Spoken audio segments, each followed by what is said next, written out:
시청자 여러분 안녕하십니까? 6월 1일 화요일 투데이샷 주요 뉴스입니다. 인천시와 군 네이버스가 생활고를 겪는 국가보훈 대상자와 유가족들을 돕기 위해 전국 특광역시 최초로 민간 공동협약을 체결했습니다. 인천시에는 올해 4월 말 기준 35,946명의 국가보훈 대상자들이 거주하고 있는데요. 그중 400여 명이 생활이 어려워 국가의 도움을 받는 취약계층인 것으로 파악됐습니다.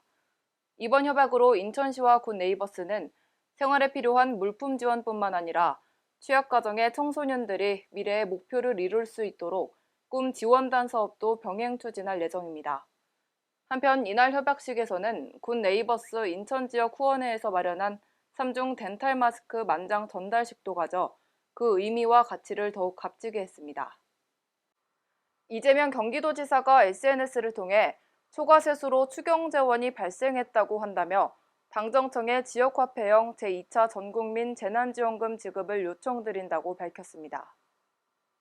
이재명 지사는 현금으로 선별 지원한 40조 원 가까운 2에서 4차 재난지원금과 비교해 규모가 3분의 1에 불과한 전국민 1차 재난지원금이 훨씬 경제 효과가 컸다는 것은 통계적으로나 체감상 증명됐다며 코로나19로 고통받으면서 방역에 적극 협력한 국민의 피해를 적극 보상해야 한다고 말했습니다. 또 선별 현금 지급은 시혜적 복지 정책에 불과하지만 보편적 지역화폐 지급은 중첩 효과를 내는 복지적 경제정책이라며 국가 경제정책의 혜택은 가난한 사람만이 받는 시혜적 복지가 아니며 세금 내는 국민의 당당한 권리라고 덧붙였습니다. 지난해 개장에 선풍적인 인기를 모았던 남양주 청학비치가 한층 더 업그레이드된 모습의 청학밸리 리조트로 돌아왔습니다. 수락산 계곡의 불법 시설물들을 철거하고 조성된 청학비치는 지난해 7월 개장 50여일 만에 15,000명이 다녀가며 남양주시의 명소로 떠올랐는데요. 남양주시는 매년 더위가 빨라지는 점을 감안해 지난 2월부터 조광안 시장의 현장 점검을 시작으로 재정비 공사를 마무리하고 오늘 개방했습니다.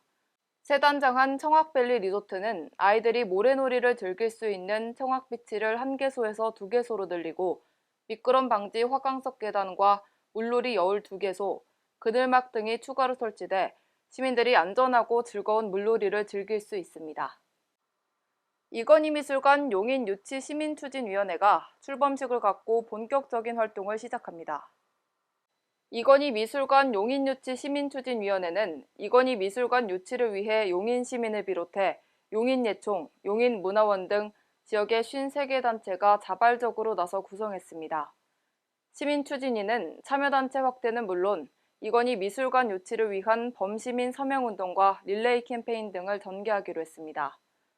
용인시도 시민추진이 지역 정치권 등과 협력해 구체적인 유치 방안을 마련하고 전방위적인 유치전을 펼칠 전망입니다.